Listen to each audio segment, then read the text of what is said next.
CWL medals, gems, and raid medals, these are three of the most important resources in Clash of Clans if you want to upgrade faster and max out quicker. But here's the problem. Most players are using them completely wrong, and chances are you are too. Whether you're rushing upgrades or just playing casually, a few simple mistakes could be slowing down your progress without you even realizing it. In this video, I'm revealing the smartest, most efficient ways to use all three of these resources that work no matter what town hall level you're at. If you want to stop wasting time and start getting real results, stay locked in. This is going to change the way you play. Let's start with gems, the most versatile currency in Clash of Clans. Now, how you spend your gems really depends on your playstyle and what you value most, but there are a few things you should never waste them on, no matter what kind of player you are. Number one, never use gems to finish buildings or lab upgrades. It's a trap. You're burning premium currency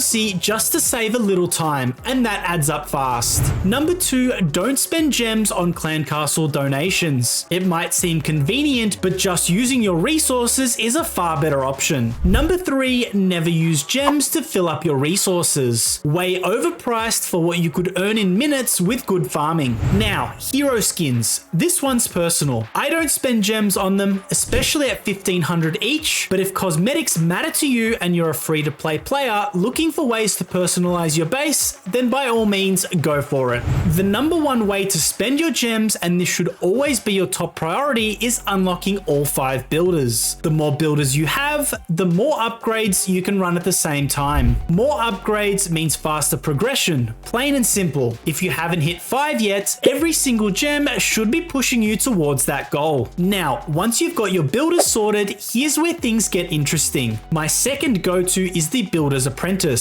Why? Because I only upgrade what I actually use. If a troop or spell doesn't fit my strategy, I skip it and move on. The Apprentice helps me move through town halls efficiently without wasting time on irrelevant upgrades. But if you're the type of player who maxes everything before upgrading, every troop, every spell, every last wall, then you might want to go with the lab assistant instead. Because let's be honest, the lab always takes longer to max than your buildings. Here's another reason I personally lean towards the Builder's Apprentice, and it's a big one. It doesn't just speed up your building upgrades, it gets your heroes back on the battlefield faster. And if you've played Clash for more than 5 minutes, you know how important that is. So by cutting down upgrade times, the Apprentice helps keep your heroes active more often, and over time, that adds up to a huge advantage. More clan wars, more ore, more power. It's one of those investments that quietly pays off every single day. Coming in at number 3, invest your gems into the right hero equipment. And no, that doesn't mean grabbing everything that looks cool. Focus on only the best gear for the heroes you actually plan to use, even if it's equipment for future town hall levels. If it's strong and it fits your strategy, it's worth picking up early so you're ready when the time comes. And finally, once you've locked in your 5 builders, picked the right helpers, and secured the best hero equipment, then and only then should you even think about using gems on ore. Specifically, starry and glowy ore. These become the biggest bottlenecks for most players as you progress through the game. But let's be real, if you've made it this far, you've already used thousands of gems just to get here. That's why this move is strictly for those high town hall players. When it comes to raid medals, there's no one-size-fits-all strategy. That's what makes them so powerful and easy to misuse. Everyone earns different amounts each week depending on how active their clan is in capital raids. So your strategy should match your goals. But here's my top recommendation no matter what stage you're at. Prioritize starry and glowy ore. You cannot have too much of it, especially as you progress and start upgrading serious hero equipment. It's a long-term play that pays off every time. Now, if you're looking to farm gems, here's a sneaky strategy that works well. Grab 3 clock tower potions and 3 resource potions, then sell them for gems. It's a quick way to boost your gem count without hurting your overall progress. You'll likely still have enough raid medals left over to snag some ore or a couple hero or power potions on the side. Trying to catch up your lab, resource potions are a solid pick, especially if you're rushing or behind on troop upgrades. and if your heroes or troops are underleveled, but you still want to be competitive in clan wars. Don't sleep on hero and power potions. These can temporarily level the playing field and make a huge difference in clutch attacks. Here's one thing you should never spend your raid medals on, and I'll admit it, I make this mistake too. Filling your own clan castle troops. Yeah, it's fast, yeah, it's convenient,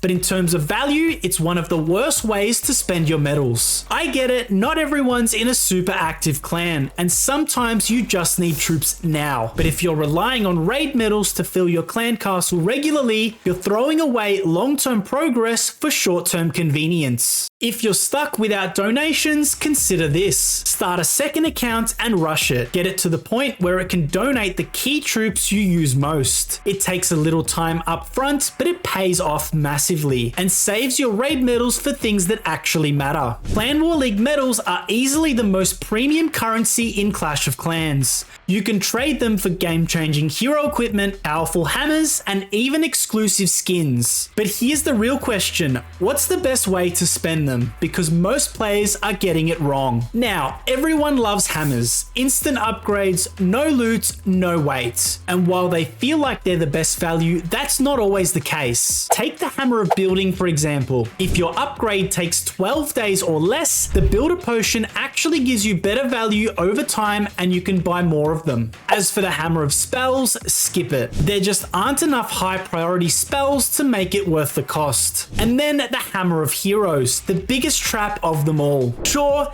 it gives you an instant hero level, but on average you're only saving around 8 days. And it costs more than any other hammer. Unless you're trying to actively slow down your progression, steer clear. Hammer of Fighting and Hammer of Building are almost always the better call. But here's a pro tip. You should never use your hammers during Hammer Jam. With 50% building and upgrade reductions across the board, Builder Potions offer way more value than any hammer, no matter your town hall. And with the current upgrade cycle dropping a new town hall every 12 months, we can pretty much count on Hammer Jam being an annual event. So if you're at a lower town hall and trying to catch up efficiently, the smartest move might be this. Don't spend your CWL medals right away. Stack them, then go all in during Hammer Jam with back-to-back Builder Potions for insane value and massive progression. At the end of the day, there's no one-size-fits-all strategy for how to use gems, raid medals, or CWL medals in Clash of Clans. Every player's priorities are different, and that's what makes the game so fun. What I've shared here are, in my opinion, the most efficient and value-packed ways to use these resources, especially if you're focused on fast progression. If you value something differently or you enjoy another route more, that's totally fine. Play the game your way. The most important thing is that you're enjoying the grinds. If you want to know the latest, most up-to-date best hero equipment combinations, check out this video next.